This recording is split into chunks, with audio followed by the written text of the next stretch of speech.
So yes, I have been diagnosed with narcissistic personality disorder. I've been in psychotherapy for 4 years. And yet, y'all, I'm still a narcissist. There is no cure for narcissistic personality disorder.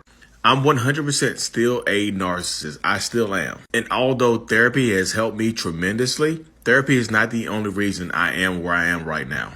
Even before therapy, I have been doing 10 plus years of personal development. I've been listening to Les Brown, Tony Robbins, Eric Thomas, Gary Vaynerchuk, Simon Sinek. I've been reading books for 10 years. I've been all into personal development for 10 years. So that personal development helped open my eyes to the possibility of therapy helping me. I view therapy as more personal development. Other narcissistic people will not view it the same way. They view therapy as a crutch, as a hindrance, as somebody telling them what's wrong with them. Where I view it and other self-aware narcissistic people view it as more personal development. What is going on, beautiful people? Welcome to another episode of A Narcissist Explains. I am self-aware, diagnosed narcissist Lee Hammock, and I use my platform on social media to raise awareness for narcissistic personality disorder, get more people into therapy, and validate the victims and survivors of this disorder. If this is your first, this series is dedicated to just making my TikToks and YouTube shorts longer. They are 60 seconds. This is going to be longer. So the one you just watched was about, I keep getting this question so much, y'all, so I need to hammer away at this question one more time. I'm pretty sure I'm going to do it another one, but I need to hammer away at this one more again.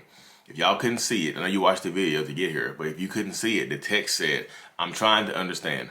All the narcs on TikTok tell you, all the narcissist coaches on TikTok tell you to run, but you changed. But if you guys changed, why can't others?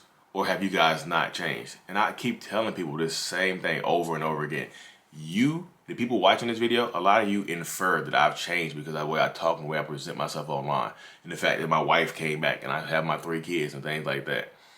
I'm still a narcissist, y'all. 100%. I am clinically diagnosed as a narcissist. I have narcissistic personality disorder.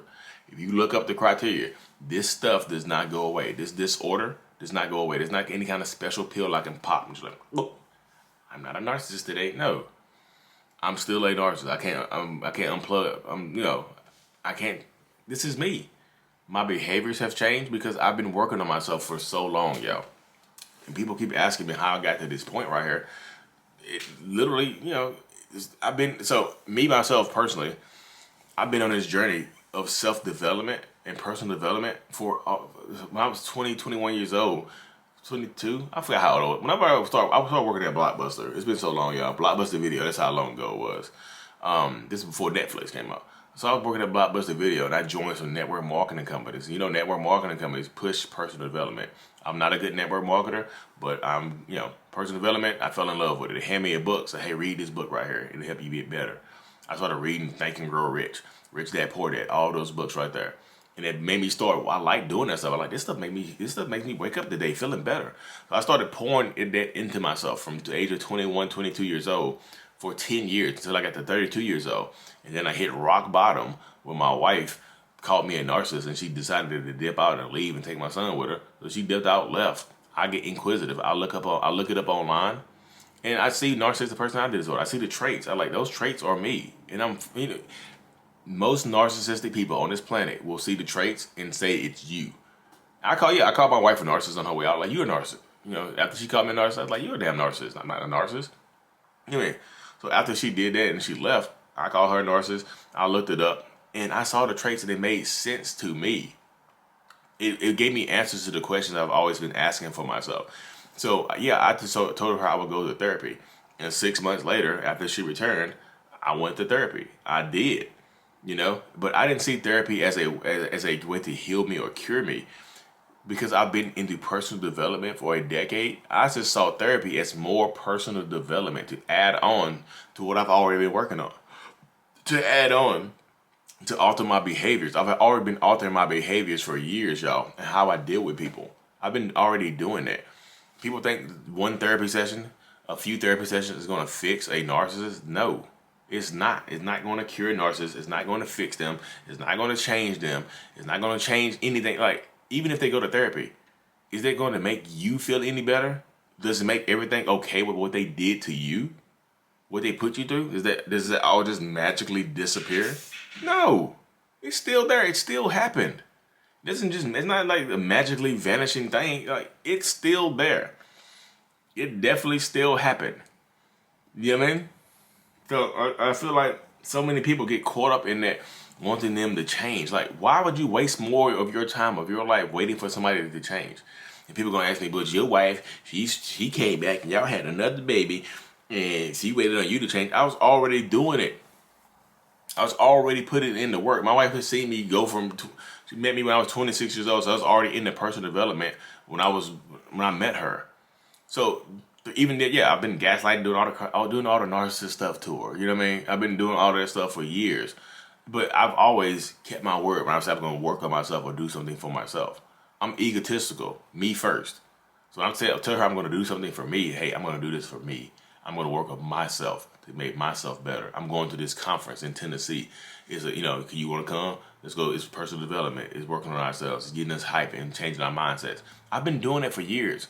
So when I tell her I'm going to go to therapy and work on myself and for personal development and alter my behaviors, she believed that because I'd been doing it for years before I knew what I was, before she knew what I was. I've already had the patterns of doing that, y'all. I've already had the patterns of doing exactly what I said I'm going to do. So it made sense for her. That's why does it make sense for you? Has your narcissist already been doing this stuff? Is he or she already into this, or they? He, she, or they are they already into personal development? Because I've already been doing it for 10 years, y'all. It's not just one. I know I told you I've been in therapy for 4 years. This is not just a 1 year type thing. This is not just a few months type thing. This is over a decade, almost a decade and a half of me working on myself. And I don't view therapy as a crutch. I don't view therapy as anything but more personal development. It's an add-on.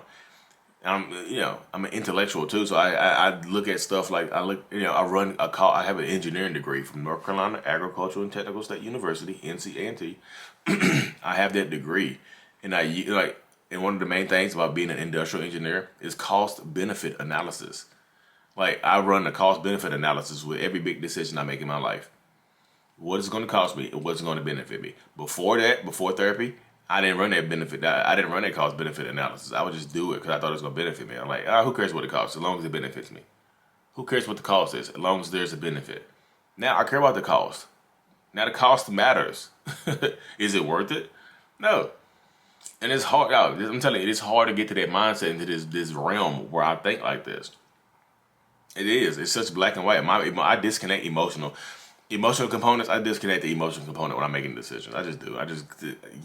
A lot of y'all, you think with your emotions, and that makes you a target for narcissistic people in relationships. When they find out that you are emotion based and you think with your emotions, you're pretty much cooked. Once they get you hooked, you're cooked. Hooked and cooked like a fish. Hooked and cooked. That's what I say, people. Like, even if that narcissistic person goes to therapy and promise you to change, like, how many times does it take for a person how many times does it take? Like, literally, how many chances are you going to give that person? When it's 5, 10, 15, 20, I'm counting by 5, 25, 30, 35, 40, 45, 50. How many times are you going to give? How many chances do they deserve? I know you might have kids and things like that, but how many chances, how much time do you have on this earth? How much? How much time do you have? Like, waiting for the chance, for the microscopic, for the minuscule chance of them changing and altering their behaviors? Is it worth it? And a lot of times they won't even go to therapy. They won't even listen to you to go to therapy. So what is it? Again, what do you think? What? They're not even listening to you. They won't even go to therapy. So again, what are the possibility? So the chances drop even lower. You can't work on this yourself. You cannot do that. You can't work on a personality disorder by yourself.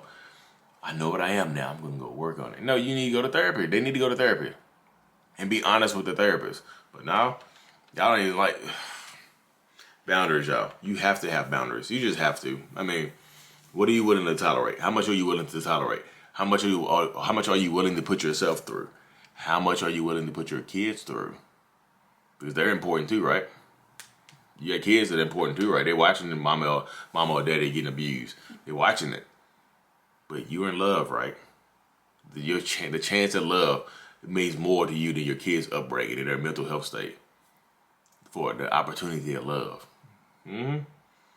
Question yourself. I'm making you question yourself. You're gonna get mad at me like, Lee, I don't like that, Lee. You make it seem like we don't care about our kids. I didn't say that at all. I didn't say you didn't care about your kids. I was saying sometimes when you keep staying in these toxic situations and you know your kids want you to leave, because sometimes your kids will tell you, Mom, let's go. Dad, like, please leave. Like, we hate it here. No, son or daughter, I'm in love, and my love comes first. I don't care about how y'all coming up. They remember that. And when they cut you off, when they grow up and they cut you off because you didn't leave, and they cut the other person off too, you're gonna be angry as hell. And then that person gonna discard you. Your narcissist is gonna end up discarding you and break you. You're gonna lose your kids and your husband or wife. And you have nobody to look. You have to look inward. It's gonna be tough. It's gonna be tough. So yes, no, I have not changed. I've altered my behaviors to live a better life. I'm telling you, this is coming from a self-aware, diagnosed narcissist. I have not changed. I've never said I've changed. Like, hey guys, I've changed. Nope. You infer that I've changed because of how I talk, and how I act, and how I present myself. Be safe. Take care of yourself, and realize that you're worth more. How many chances do they get? Honestly, even if they go to therapy, does it change what you went through?